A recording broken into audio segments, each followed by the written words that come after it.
Venir un week-end au Havre, c'est pouvoir expérimenter des moments très différents sur une courte période. C'est une ville qui s'appréhende, il faut l'arpenter. Il faut marcher au milieu de ces grandes avenues, de ces perspectives. C'est une ville qui est pleine de petites finesses, derrière une forme de rudesse. Je trouve qu'il y a une poésie dans cette ville.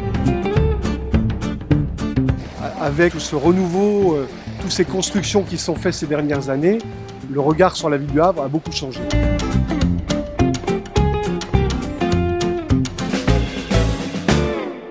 La ville du Havre et notamment son port, ils ont une histoire assez particulière avec cet objet qui est le conteneur.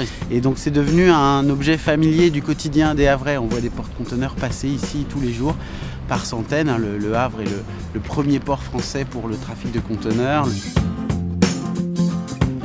Sans doute les ports aussi inspirent beaucoup les architectes et la ville moderne inspire les architectes. Et donc il va y avoir pendant toute la deuxième moitié du XXe siècle et jusqu'à nos jours une sorte de tradition de l'audace architecturale qui va s'exprimer ici sur ce territoire.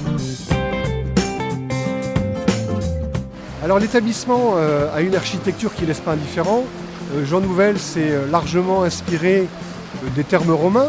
Tout l'ensemble de l'établissement se compose autour du blanc, avec la mosaïque et ses 32 millions de petits carreaux. Il y a juste une partie de couleur, qui est une pataugeoire pour les tout petits. C'est une ville qui est, je trouve, assez marquée par cet aspect littéraire. Et on a la chance d'avoir à quelques mètres d'ici une très belle bibliothèque municipale et qui est là aussi un lieu totalement dédié à la lecture, à la découverte du livre, et avec un peu le même esprit qu'ici, c'est-à-dire permettre une vraie liberté. L'idée est que le lecteur se sente totalement libre et que du coup il ait un rapport simple et naturel avec le livre. Le musée Malraux, c'est la deuxième collection impressionniste de France après le musée d'Orsay. Alors, il faut savoir que tous les impressionnistes sont à peu près représentés dans les collections, avec cette chose assez extraordinaire, c'est que tous ces peintres sont venus à un moment ou à un autre au Havre.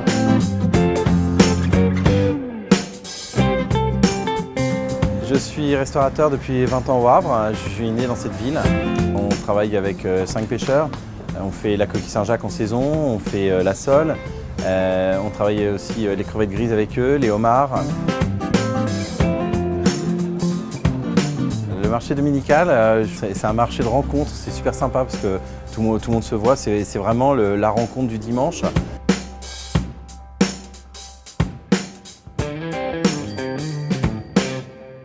L'église Saint-Joseph est quelque chose d'extraordinaire qu'on voit nulle part ailleurs.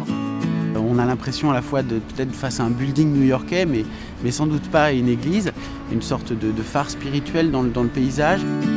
Plus de 12 000 vitraux colorés qui filtrent la lumière et qui donnent des ambiances assez incroyables dans cette église. Pour moi, c'est un des chefs-d'œuvre de l'architecture du XXe siècle.